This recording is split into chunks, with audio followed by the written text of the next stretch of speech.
Your grandmother isn't truly gone. That may sound odd, especially when grief feels so real and tangible, and loss can be devastating. I am not attempting to diminish the reality of your pain, but physics, with absolute clarity and the backing of over a century of experiments, tells us something profound. The past still exists, not merely in memories, photographs, or the influence of past events on today, but literally exists in the same tangible sense as the chair you're sitting on exists right now. This is not mysticism, nor a philosophical abstraction.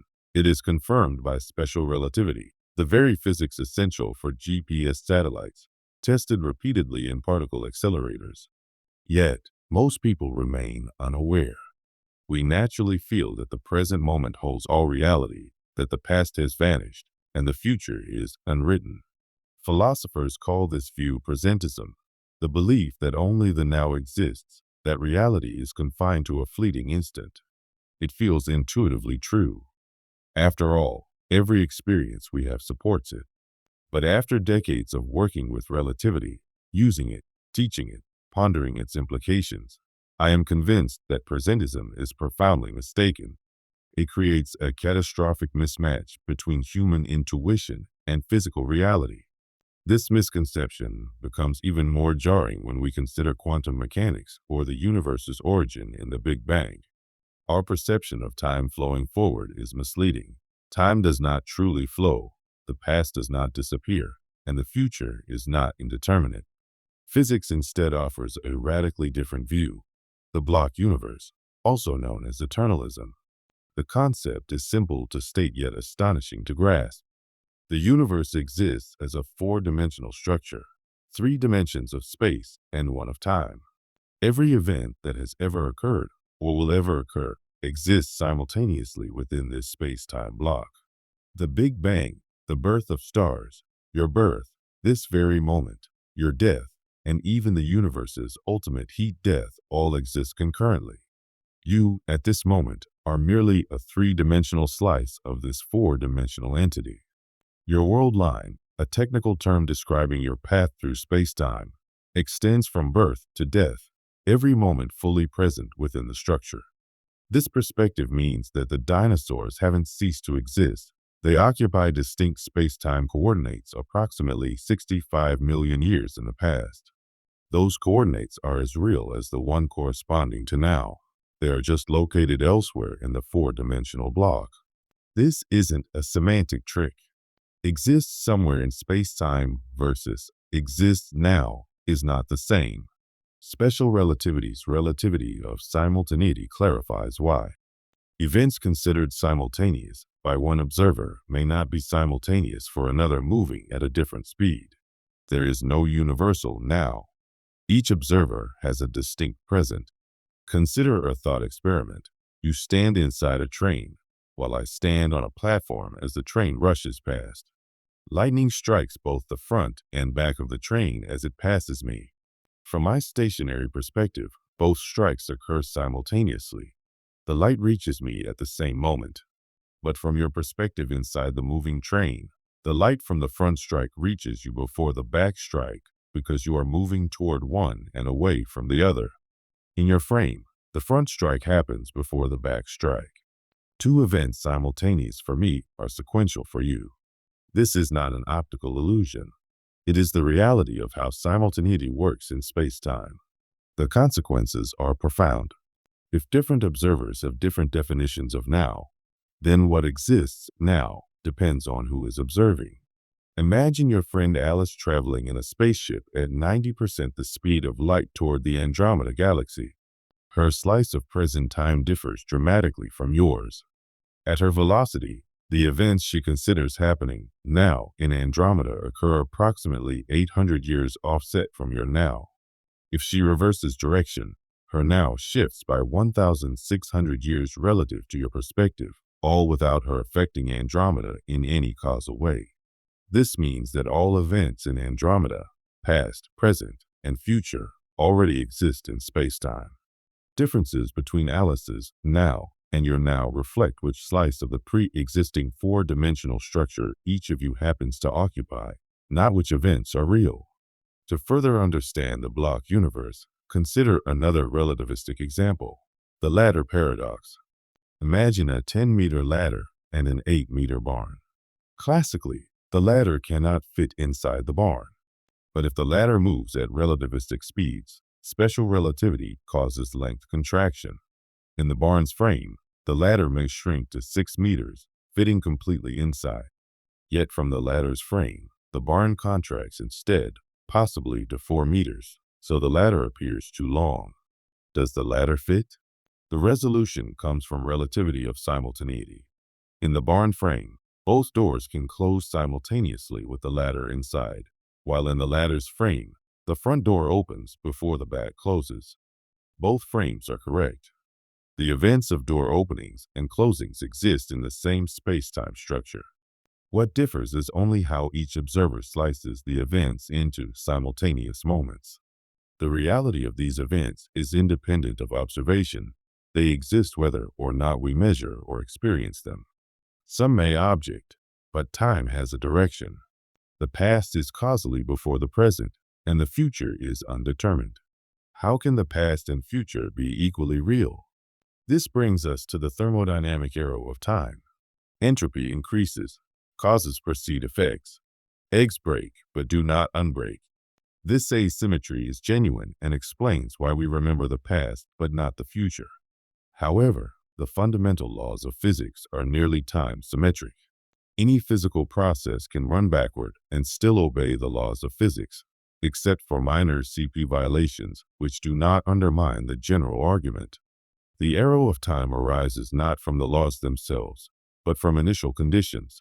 The universe began in a state of extremely low entropy, and entropy has been increasing ever since. This thermodynamic arrow, while creating the experienced direction of time, does not erase events from space-time. An ice cube melting in warm water demonstrates this. The organized, low entropy ice at the beginning and the disordered, higher entropy water at the end both exist at distinct space-time coordinates. The arrow of time tells you which coordinates are earlier and which are later, but the ice and the water coexist in the four-dimensional structure. Similarly, your past self, for example 5 years old playing on the floor, exists in space-time. You cannot interact with that moment, just as you cannot interact with events happening right now in Andromeda in real time. Inaccessible does not mean non-existent. Every past moment, every person who has ever lived, every action taken, these persist as part of the universe's immutable four-dimensional record. This insight is unsettling yet profound. It shifts the meaning of gone. When we say someone is gone, we mean they no longer exert causal influence in our present. They cannot respond, act, or shape the future. Their world line has ended. No new space-time coordinates are added. But this is very different from non-existence. Just as galaxies beyond our cosmological horizon exist despite being causally unreachable, so too does your grandmother exist at the coordinates of her last moments. Death ends the causal reach of an individual, not the individual's existence in space-time. Moreover, the past leaves tangible, physical traces. Every event has consequences propagating forward. Photons from the sun or Earth carry information about events millions or even billions of years ago. These photons exist now, continuing to encode the past in the universe. Quantum mechanics further supports this. Information is never truly destroyed. Each quantum state is shaped by all prior states. The universe, in essence, keeps its own history. The block universe is not an abstract concept. It is mirrored in the very way physical information propagates and persists across space-time. Finally, one might ask if the block universe allows time travel. While the past exists, accessibility is limited. Special relativity confines us to traveling within our future light cones. General relativity offers theoretical possibilities. Solutions like closed time-like curves in certain rotating universes or near rotating black holes might permit traveling to past coordinates. However, such possibilities are speculative, and physical laws likely prevent them. Hawking's chronology protection conjecture. Regardless, The existence of the past does not depend on accessibility. Even if we cannot travel there, the past is an indelible part of space-time. The perception of time flowing, the now we experience, is a feature of consciousness, not of space-time itself. Our brains are physical systems processing information, constructing models, and generating memories. Each brain state along our world line produces the experience of now. The sequence of causally connected brain states generates the sensation of movement through time. In reality, we are four-dimensional entities with consciousness riding along our world line, perceiving each state as present. The flow of time is our experience of this embedded perspective, not an objective property of the universe. The block universe profoundly changes how we think about personal identity. We usually conceive of ourselves as continuous entities. Yesterday's you and today's you are the same person, sharing the same brain, memories, habits, and personality. Yet in the four-dimensional view, you are a long, worm-like object extending from birth to death. Each moment of your life is a three-dimensional cross-section of this four-dimensional entity. Yesterday's self and today's self are different temporal parts of the same object.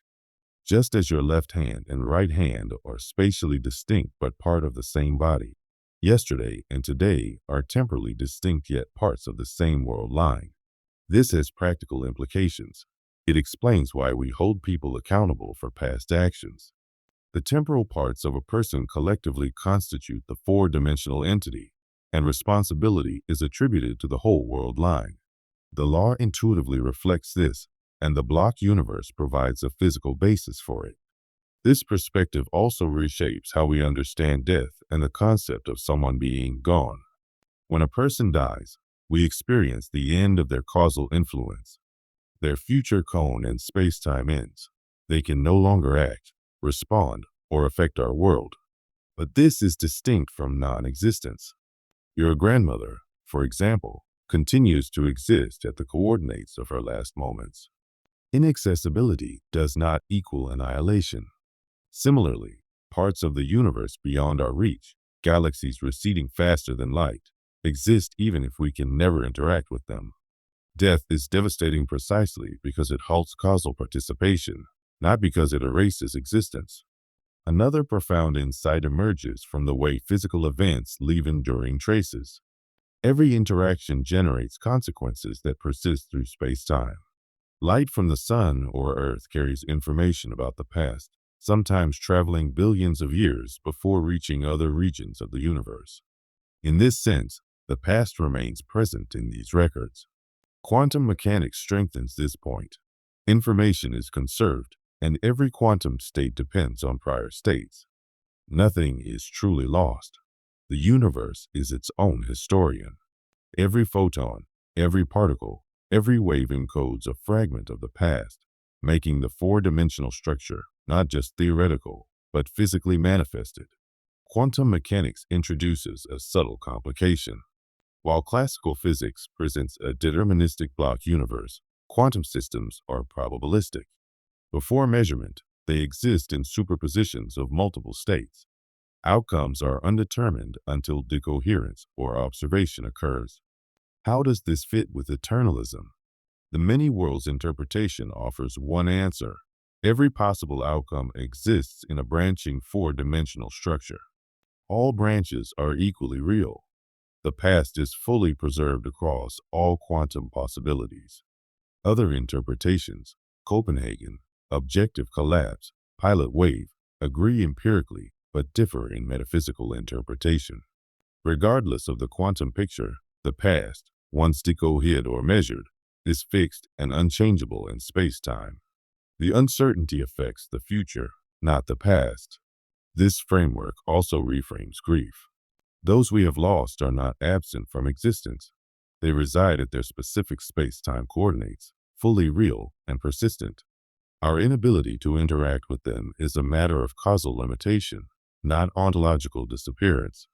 While physics cannot alleviate the emotional reality of grief, it offers clarity. Loss does not mean annihilation. The past persists. What has ended is the causal reach of those individuals.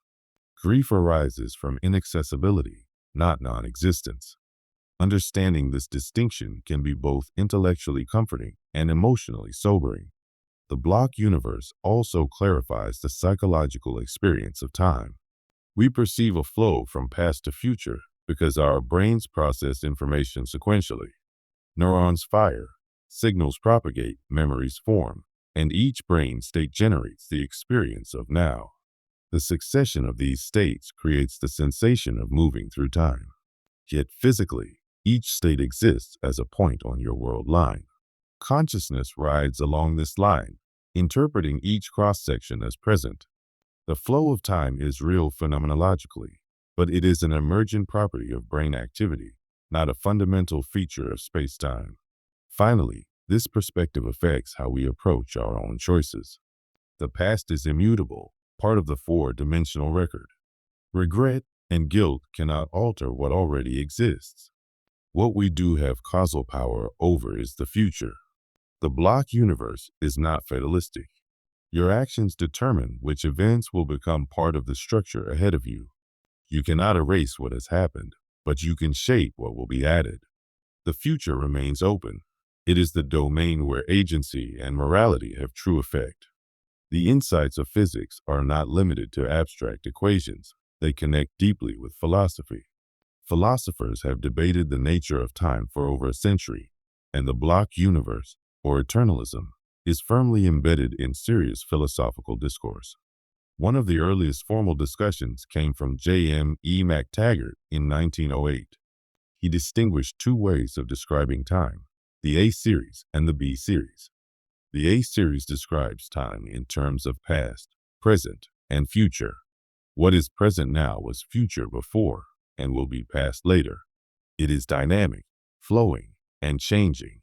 The B series, in contrast, describes events relationally as earlier than or later than other events. These relations are fixed and unchanging. McTaggart argued that the A series is ultimately incoherent and that only the B series accurately represents time. The B series aligns with the block universe. All events, past, present, and future, exist as part of the four-dimensional structure. Einstein himself embraced this perspective. When his friend Michel Besso died in 1955, Einstein wrote, "Now he has departed from the strange world a little ahead of me. That means nothing. People like us who believe in physics know that the distinction between past, present, and future is only a stubbornly persistent illusion." He wasn't speaking metaphorically. He was describing the implications of special relativity.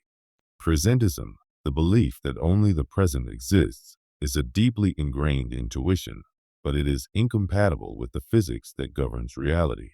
In Einstein's view, there is no universal now, no privileged moment in the cosmos where existence is occurring. Every event has its place in space-time, equally real. This brings us to the audacity and cosmic presumption of presentism. Presentism assumes that the universe has a global now, a single moment sweeping forward that annihilates the past and creates the future. But what mechanism could possibly enforce this? What physical law moves a universal present through space-time? There is none. No experiment has ever detected anything resembling a cosmic clock ticking forward. Presentism projects human psychology onto the universe. It is the stubborn intuition that now is special, but physics demonstrates it is a fiction. The universe doesn't require a moving present. It simply exists as a four-dimensional manifold, a vast tapestry of events with definite coordinates. This realization reshapes our understanding of what it means to be alive and conscious. We are not at the edge of existence. We are not the privileged locus where reality unfolds.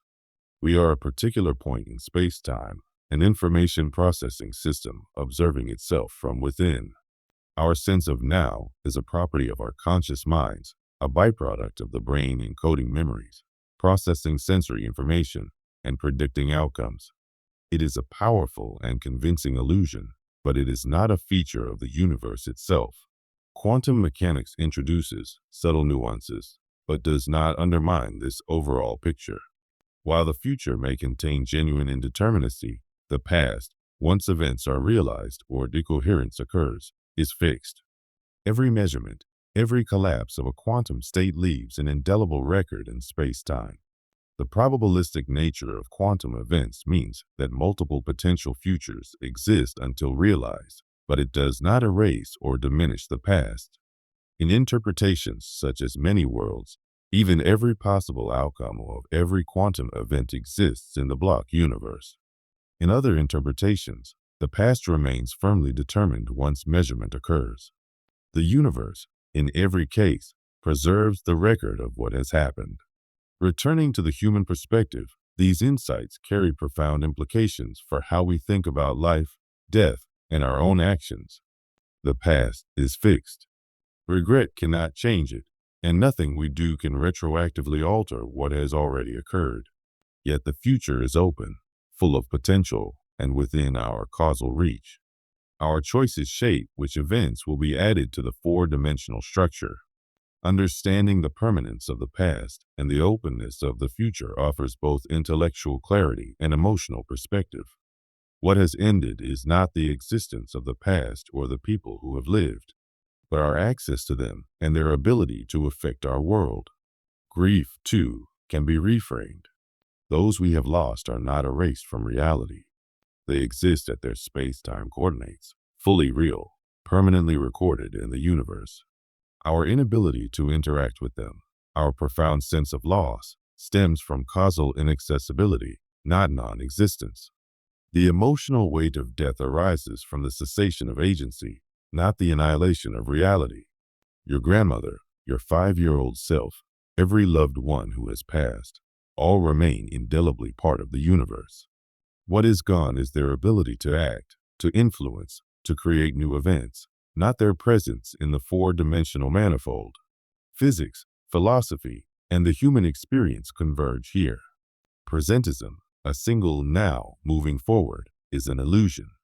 The universe is not governed by a cosmic present, but by a four-dimensional structure where all moments coexist. Our brains experience sequential processing, memories, and anticipation, producing the sense of time's flow. The past is real, the present is real, and the future is real. The audacity of believing otherwise, the presumption that only our immediate moment matters, is what physics, after over a century of scrutiny, gently and profoundly corrects. Understanding the block universe shifts how we think about causality and our interaction with the past. In the four-dimensional structure, every event has a precise location in space-time. But not every event is accessible to us. Causal access is limited by the speed of light and the structure of space-time. For example, there are regions of the universe beyond the cosmological horizon, receding faster than light, from which no signal can ever reach us. Those galaxies exist, they have definite space-time coordinates, but they are permanently inaccessible. Similarly, the people we have lost, every moment of our own past, is out of reach in the causal sense. Inaccessibility is not the same as non-existence. Your grandmother in her last moments is fixed in space-time. You cannot interact with her, but she exists, fully recorded in the universe. Death terminates causal influence. It does not erase reality. One of the most striking ways the past persists is through physical records. Every interaction leaves traces that propagate forward. Light carries information. A photon leaving the sun today is a record of its surface as it exists now. The light from Earth traveling outward carries information about our planet's state minutes, hours, or years ago. Quantum mechanics further ensures that information is conserved. Nothing is ever truly lost. The past is encoded in the present configuration of matter, energy, and quantum states. Every event leaves an indelible mark, a record that can, in principle, be reconstructed. The universe functions as its own archivist, a cosmic historian preserving the entirety of space-time. The thermodynamic arrow of time explains why our experiences are asymmetric. Entropy increases in one direction, giving us a sense of past, present, and future. Eggs break but do not unbreak. Ice melts but does not spontaneously refreeze. This directionality is genuine, but it arises from initial conditions, a low entropy beginning at the Big Bang, not from the fundamental laws of physics, which are mostly time symmetric. The arrow of time dictates which way we experience events, but it does not erase the past or prevent the future from existing. The ice cube at the start and the water at the end both exist at different coordinates in space-time. The past is structured, permanent, and inseparable from the present and future. Our experience of temporal flow is a product of consciousness, not of the universe itself. The brain is a physical system processing information sequentially along our world line. Neurons fire, signals propagate, computations update. Each brain state corresponds to an experience of now. A nanosecond ago, your brain was in a slightly different state, experiencing a different now. A nanosecond from now, it will be in another state, generating yet another now.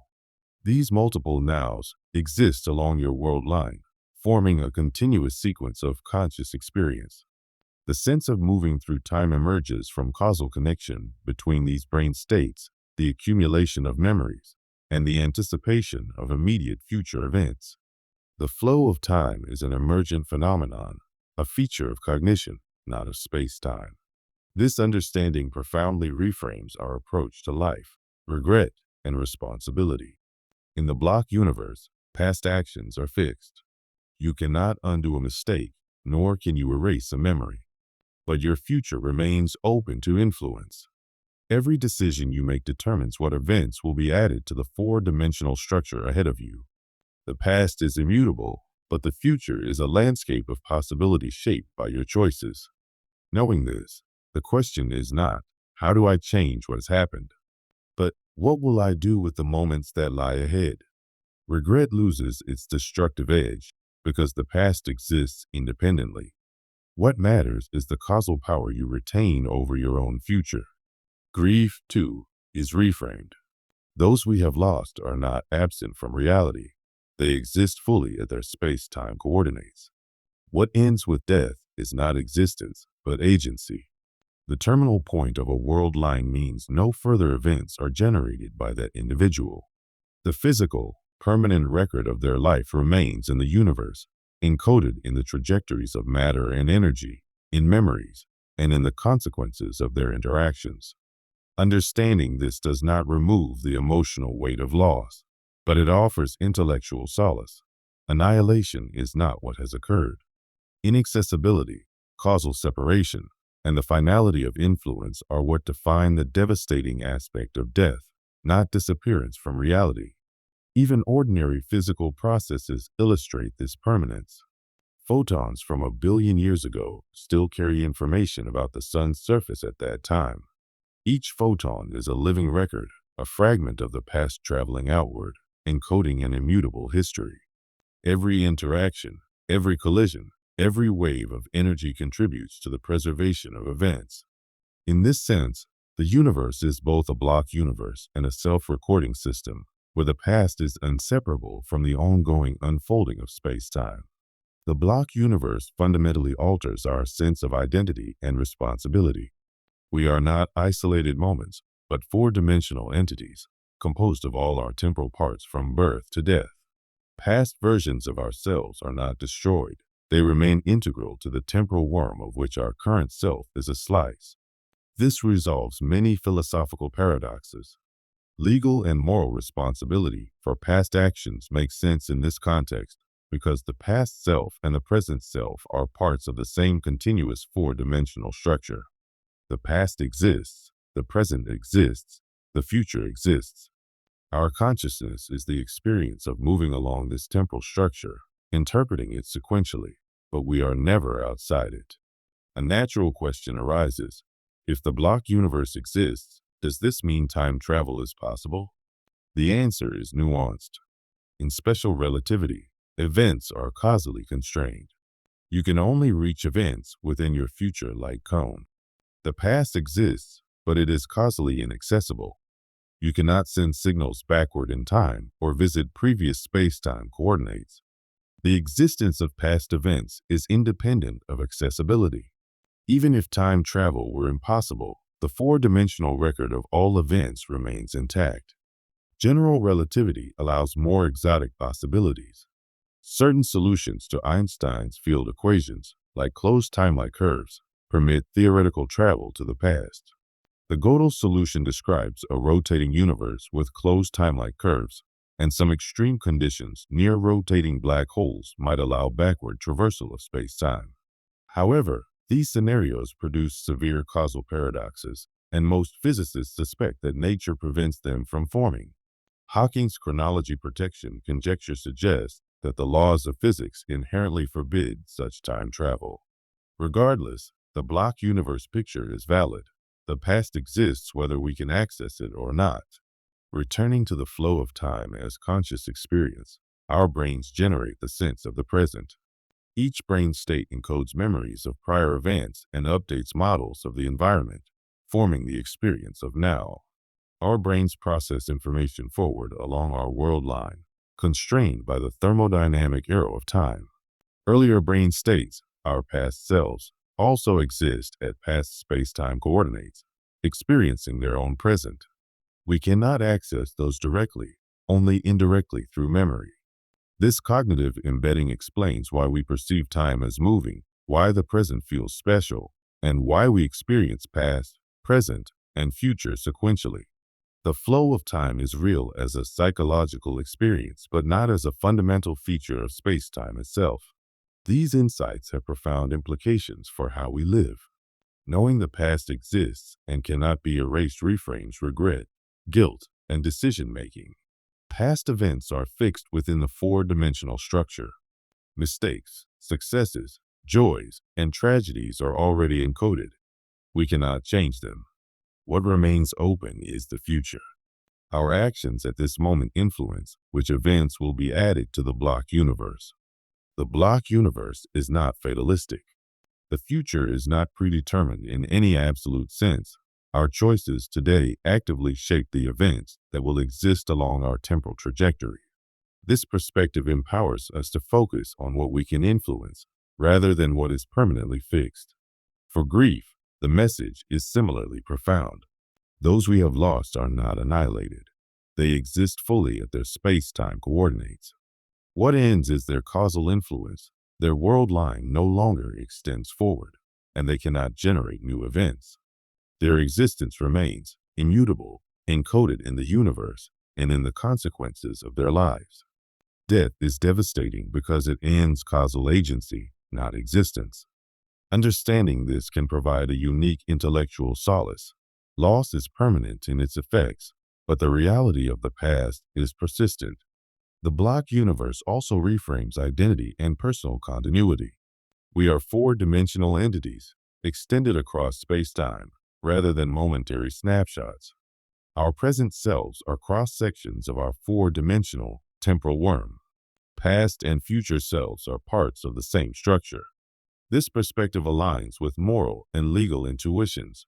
We are responsible for our past actions because our past and present selves are connected, inseparable parts of the same continuous existence.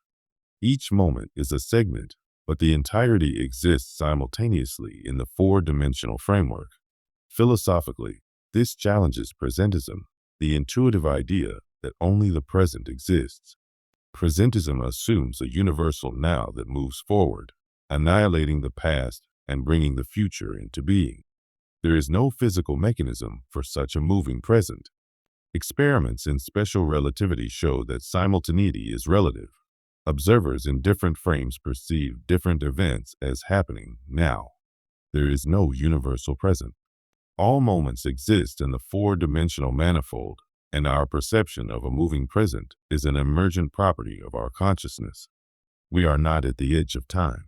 There is no privileged slice of reality. Every event, past, present, and future, exists equally.